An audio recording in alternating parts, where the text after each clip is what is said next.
called Reconnected. Each month, we're teaming up with the Seattle Chamber of Connection to highlight a community member doing their part to build connections throughout the city. This week, we're highlighting the founder of Soapbox Project. Steve is in the ARC Lounge right now with Nivi Achanta to talk more about it. This is so cool. What is the Soapbox Project? It really is. Nice to have you with us today. How are you? I'm good. How are you? I'm doing well. Thank you so much. We're going to get to what we have here on the table in just a second, but talk about the inspiration for the Soapbox Project and what exactly this is. Explain what it is. I'll start with what it is. Okay. So Soapbox Project is a joyful community for climate action, and you don't always hear those words together, right? Yeah. Climate and joy. Joy. The story's a little more morbid. And it's also quite relatable. So I was at my tech job where my work was to basically move PowerPoints around on a screen, and I just felt so purposeless doing a meaningless, semi-enjoyable, but meaningless job while so many problems, I was seeing so many problems in the world. And one day I was like, I'm so overwhelmed by all these problems. I don't know whom to talk to about this. I feel as if I am the only person so distressed by doing business as usual and not actually taking action. And one day I was like, I would rather do anything than go back to work again. Like, I would rather get hit by a car. Oh, wow. She's a manifesting queen. So later that day, I actually got hit by a car. So yeah, be careful what you wish for. Oh my God. The silver lining of that is I had around 6 months of medical leave to really think about my life choices and really think about what I could do as an everyday person. And now I had the time and space and bed rest to actually say, okay, how do me as a random, not expert on climate change, not expert on any social issues, how do people like me that are just so frustrated take any sort of meaningful action? So that was the inspiration for Soapbox. I think we need more ordinary people doing extraordinary things, and that's what we're all about. So what do you guys do? And this is kind of part of the process, right? With sending postcards. These are for city council members. Yeah, they go out to all city council members sometimes, friends sometimes. So the whole point of what we do at Soapbox is we want you to come in and have the best time. So it's basically like activism disguised as a dinner party. So every single Tuesday evening, so if you're free on any Tuesday and you haven't been up all night, you can come to Belltown in our community space where you will make friends and eat dinner with them, and you'll learn stuff, and then you'll take action. So you go from your existential crisis, oh no, the world is on fire, to being like, okay, I have so many people in my corner.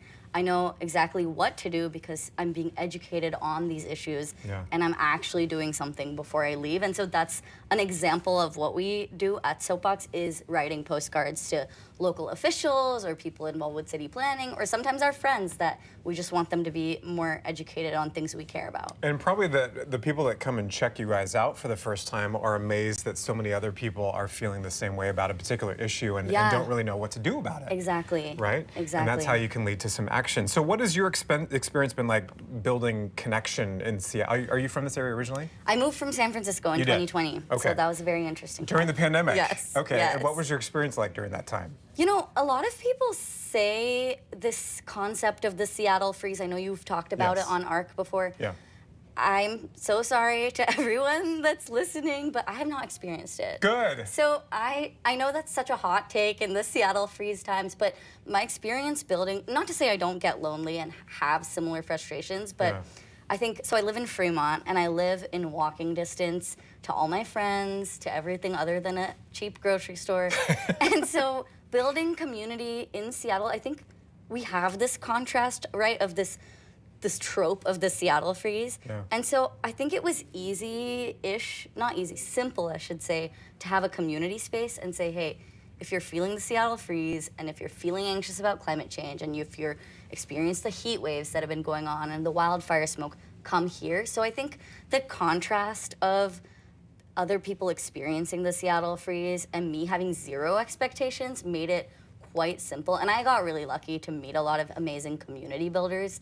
So a much better experience than I think maybe certain other people have had finding and building community in Seattle. Which is but good. I had people that adopted me into their wing, and I joined the Fremont Neighborhood Council early on. So I had a lot of these initial experiences that made it just very easier for me than other people to plug in. And you want everybody to have that experience, especially when they're moving to a brand new place where they probably don't know a lot of people. Exactly. You were sort of referring to the U.S. Chamber of Connection that we've had on the show previously to talk about some of their work. What do you think the impact of the work that maybe they have done and you through the Soapbox Project has been in the time that this organization has been out there? What have you seen in terms of the impact of creating some of that change that is kind of the focus? Yeah, so there's this quote that I really love by Adrienne Marie Brown, and they say that all organizing is science fiction, and the idea is that we're creating futures that don't yet exist. And so we're gathering people and we're working towards these visions. And I think that it's really important that we do those locally, because it's only locally where you really have a good sense of who's in your corner, what the levers for change are, and what's actually going on. And even like Fremont versus Belltown, even hyper locally, there's so many differences. So I think the Chamber of Connection is just one of many incredible community building efforts and plans. And you know, something that's hard about all these is that they're very long term, so we can't just wake up tomorrow and all our connection problems are solved. That would be great.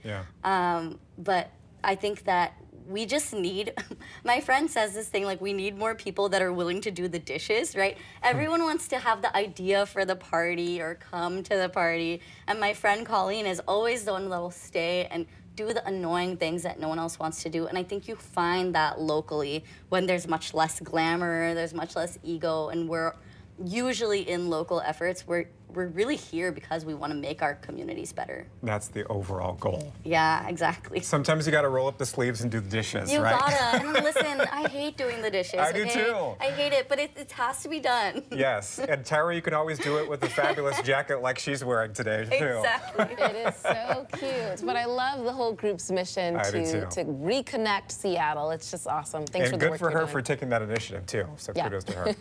Thanks, Steve. All right, well, you'll have the chance to talk with community builders like Nivi at the next Seattle Welcome Day event. It's on March 1st. There you can talk to the people building connection in your community and find opportunities and connection based on your personal interest. If you're interested in finding out more, scan the QR code on your screen and that will take you directly to komonews.com/hotlinks. From there, you'll find a link to the Welcome Events website. Hopefully you can make it there.